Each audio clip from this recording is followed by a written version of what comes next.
Digital subscriber line, वो कहता है कि जब आपकी जो ट्रेडिशनल डायल अप मोडेम्स थी जो वो अपनी मैक्सिमम स्पीड तक पहुंच गए 56 के बीच तक, फिर टेलीफोन कंपनीज ने एक न्यू टेक्नोलॉजी जो है वो इंट्रोड्यूस कराई जिसको बोलते हैं डीएसएल। डीएसएल में मेनली ये होता था कि ये आपकी दोनों किस्म के डाटा, यानी कि वॉइस भी, आपकी वॉइस कॉल्स भी और आपका डिजिटल डाटा भी, इन दोनों को एक सेम टाइम पे कैरी कर सकती थी। वो इस तरीके से होता था कि ये जो है हायर फ्रिक्वेंसी बैंड्स थी वो इंटरनेट के लिए यूज़ करती थी, और जो छोटे थे यानी कि 4 किलोहर्ट्ज़ तक उनको जो है वॉइस कॉल्स के लिए यूज़ करती थी। तो आप दोनों काम सेम टाइम पे कर सकते थे। ओके, अब इसमें डिफरेंट किस्म की टेक्नोलॉजी, एक सेट ऑफ टेक्नोलॉजीज है डीएसएल बेसिकली, जिसमें आपके पास एडीसीएल, वीडीसीएल, एचडीसीएल और एसडीसीएल होते हैं, लेकिन हमने सिर्फ एडीसीएल को पढ़ना है। ओके, अब एडीसीएल नेटवर्क कैसे होता है कि यहाँ पे आपके पास एक कंप्यूटर है और एक फ़ोन है।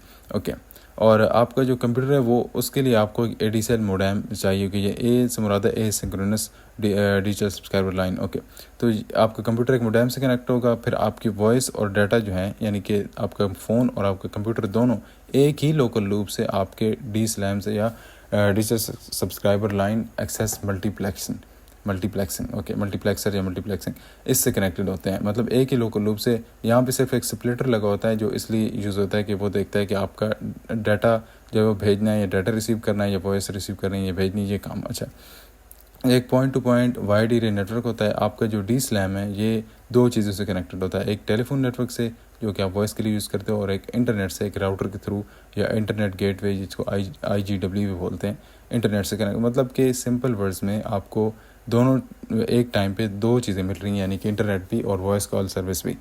अच्छा, अब इसमें होता ये है कि आपके पास जो फ्रीक्वेंसी होती हैं वो इस तरीके से रेंज करते हैं कि पहले 0 से जो 4 किलोहर्ट्ज़ तक होती हैं वो आप वॉइस के लिए यूज़ करते हो, फिर 4 से 26 किलोहर्ट्ज़ तक यूज़ नहीं होती, फिर 26 से 108 तक अपस्ट्रीम, यानी कि डाटा जैसे अपलोड करते हो आप इंटरनेट में, तो इसकी स्पीड मैक्सिमम बताता है कि 1.44 मेगाबिट्स हो सकती है या 500 किलोबिट्स हो सकती है। उसके बाद 138 किलोहर्ट्ज़ से लेकर 1.104 मेगाहर्ट्ज़ तक जो है डाउन स्ट्रीम होती है, मीन्स कि डाउनलोड की स्पीड, डाउनलोड के लिए ये फ्रीक्वेंसी रखी जाती है। ओके, अच्छा, अब इसमें वही सारी बातें बताई हुई हैं जो मैंने आपको अभी डायग्राम से बता दी हैं। ओके, अब केबल नेटवर्क कहता है कि इसको बनाया गया था कि वो लोग जहाँ पे आपके नॉर्मल ब्रॉडकास्ट सिग्नल नहीं पहुँच सकते उन तक टेलीविज़न प्रोग्राम्स को पहुँचाना। ये माइक्रोवेव्स को यूज़ करता है, और इसमें यह था कि जैसे जैसे इंटरनेट की डिमांड बढ़ती गई तो फिर इन कंपनीज़ ने क्या, केबल कंपनीज ने क्या किया कि इन्होंने कुछ जो इनके अनयूज्ड या रीपर्पस जो टीवी चैनल थे उनको इंटरनेट के लिए यूज़ करना स्टार्ट कर दिया। तो फिर ये क्या हुआ कि ये इनसे दोनों काम होने लग गए। ओके, अब यहाँ पे आपके पास एक ट्रेडिशनल केबल नेटवर्क है। वो कहता है कि सबसे पहले इसको 1940s में जो इंट्रोड्यूस करवाया गया। मेन पर्पस क्या था कि जो लोग ऐसे एरियाज़ में जहाँ पे आपके नॉर्मल सिग्नल नहीं पहुँच सकते, जैसे कि देहाती इलाके होते हैं या पहाड़ी इलाके होते हैं, तो वहाँ पे आपके नॉर्मल सिग्नल नहीं पहुँचते, तो उनके लिए ये बनाया गया था। इसका कैसे काम करता है कि आपके पास एक कम्युनिटी एंटीना टेलीविज़न यानी कि एक CAT-V होता है। इसमें यह होता है कि आप एक बड़ा एंटीना लेके, यानी कि डिश एंटीना जैसे आपका होता है, उसको लेके एक बहुत बड़ी बिल्डिंग या किसी पहाड़ी के ऊपर रख देते हो। फिर उससे ये होता है कि वो सिग्नल रिसीव करता है और डिफरेंट ब्रॉडकास्ट स्टेशन से फिर ये होता है कि वो कोएक्सियल केबल के थ्रू आपके घरों तक पहुँचाए जाते हैं। अभी हम इसको डायग्राम की हेल्प से देखते हैं। फिर वो ये कहता है कि इन्हीं जो है CAT-V को शुरू में तो सिर्फ टेलीविज़न के लिए, चैनल्स के लिए बनाया गया था, लेकिन फिर बाद में इसको इंटरनेट सर्विसेज और फ़ोन सर्विसेज के लिए भी यूज़ किया जाने लगा। अच्छा, यहाँ पे आपके पास एक ट्रेडिशनल जो है केबल नेटवर्क, तो इसमें यह होगा कि यहाँ पे आपके पास एक बड़ी बिल्डिंग है, उसके ऊपर एक रिसीविंग एंटीना यानी कि काफ़ी बड़ी डिश एंटीना रखा होता है। फिर यहाँ से जो स्टेशन रिसीव होते हैं बेसिकली, ओके, यहाँ से जो आपके स्टेशन रिसीव होते हैं आपके पास आएंगे कि हेड एंड में ये एक ऑफिस होगा, CAT-V ऑफिस भी इसको बोलते हैं। फिर यहाँ से आगे जो सिग्नल भेजे जाते हैं एक कोएक्सियल केबल के थ्रू। अच्छा, यहाँ पे चूँकि ये कोएक्सियल केबल की लेंथ काफ़ी लंबी हो सकती है, तो फिर हमारे पास कुछ एम्पलीफायर्स लगे होते हैं। एम्पलीफायर्स क्या करते हैं कि आपके सिग्नल को स्ट्रेंथन करते हैं, मतलब कि स्ट्रॉन्ग करते हैं, क्योंकि कोएक्सियल केबल है तो उसमें इलेक्ट्रिकल सिग्नल जा रहा है, तो उसमें सिग्नल क्या होता है कि जैसे जैसे डिस्टेंस कवर करता है तो वो कमज़ोर होता जाता है। तो फिर इसको दोबारा से स्ट्रॉन्ग करने के लिए या एम्पलीफाई करने के लिए एम्पलीफायर्स को यूज़ करते हैं। ओके, एम्पलीफायर से जाता हुआ फिर आपके पास एक स्प्लिटर होता है जो कि डिफरेंट एरियाज़ में सिग्नल को स्प्लिट कर देता है।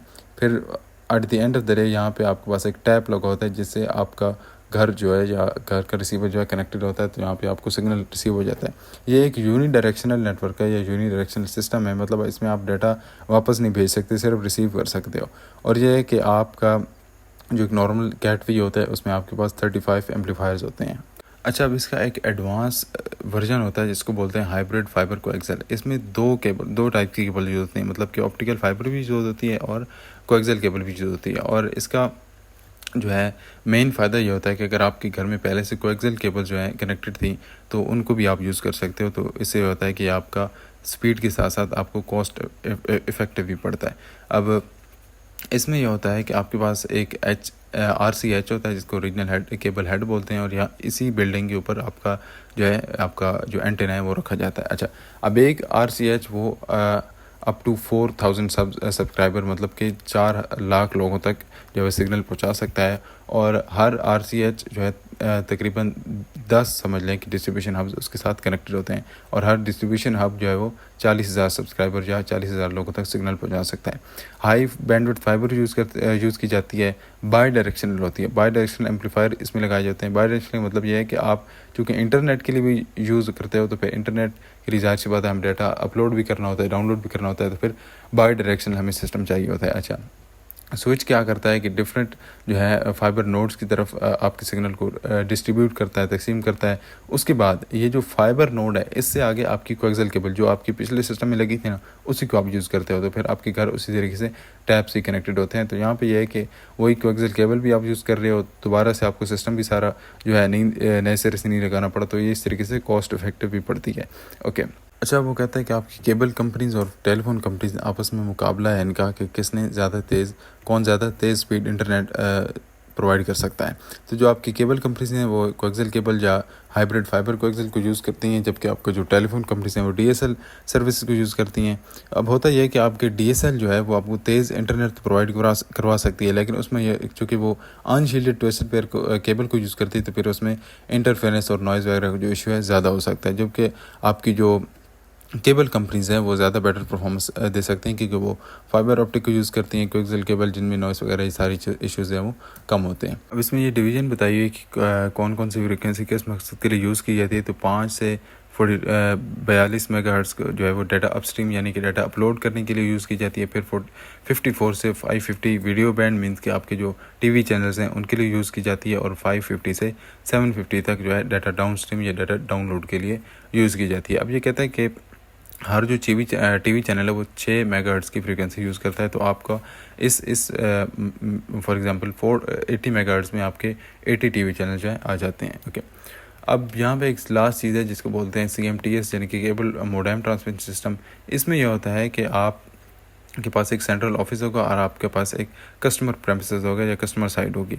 अच्छा, ये है कि आपका दोनों जो एक डाटा कंज्यूमिंग डिवाइस है यानी कि इंटरनेट जिसको चाहिए, जो कि आपका कंप्यूटर या मोबाइल हो सकता है, और उसके बाद आपका TV जिसको वीडियो या TV चैनल चाहिए, दोनों एक CM से यानी कि केबल मोडेम से कनेक्टेड होते हैं। फिर ये सारा सिस्टम आपका कस्टमर प्रेमिसेस जो होता है आपके पॉइंट टू पॉइंट नेटवर्क के थ्रू एक सेंट्रल ऑफिस से कनेक्ट होता है। फिर सेंट्रल ऑफिस में आपके पास एक CMTS होता है यानी कि एक केबल मोडेम ट्रांसमिशन सिस्टम।